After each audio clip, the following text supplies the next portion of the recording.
Well, lawmakers in Russia set the country's presidential election date for March 17th, 2024. The members of Russia's upper house of parliament voted unanimously to approve that date.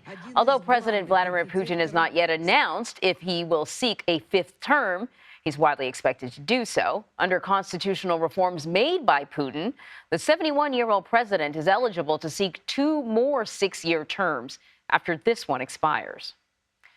Ukrainian President Volodymyr Zelensky met virtually with G7 leaders yesterday. He laid out the dire need for continued support from Western allies in the war against Russia. G7 leaders announced economic actions that they plan to take against Moscow in an effort to reduce the country's revenue in the new year. So joining me now with more on all of this is senior White House and political correspondent Ed O'Keefe. So, reducing, what Russia is able to do financially is one thing, but what Ukraine needs is more weapons. The war is at a stalemate. They need to do something before Russia is able to regroup. And that is what he was trying to get across. President Biden is also trying to get that across to Congress. And he spoke to Congress yesterday about the infighting and the delay in passing additional funding for Ukraine. I want to play a little of what he had to say. The Congress has to uphold the national security needs of the United States and, quite frankly, of our partners as well. This cannot wait.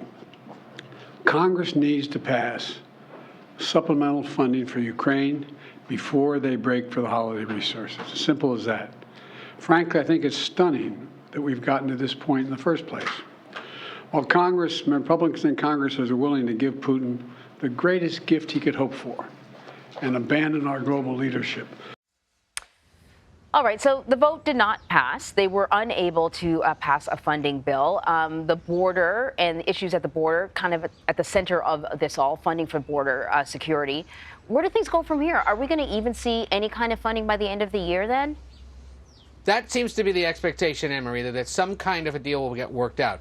There is near universal agreement in both chambers, with the exception of a handful of especially conservative House Republicans, that there needs to be and that there will be a deal eventually to provide funding for Ukraine, continued funding. But what Republicans continue to try to do is say, if we're going to deal with the situation in Israel, Ukraine, Taiwan, provide the federal disaster relief that we always need to give, let's also try to address what has become a more urgent issue and what for Republicans is a base motivating and concerning issue, and that is, of course, border security and immigration issues. Everyone then generally says, yes, we need to address these issues, but not the asylum policy changes that Republicans are calling for, or not building the wall. And so there you're seeing the disagreement over what exactly could we do in this setting that addresses some but not everything that needs to be done regarding immigration, in addition to all the other things. And Republicans are making the argument, look, we've got national security concerns around the world, but we've arguably got one right here on the border of the United States. Why do we continue to put that off? The president says he's willing to have some changes made as part of this agreement. We'll see here in the coming days, now that there's been at least one test vote, whether they can cut a deal. We've got time, got until about the 22nd, if they really want to stick around that long.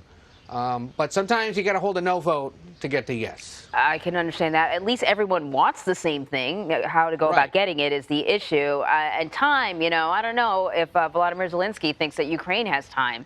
Every day counts. Ed, thank you so much.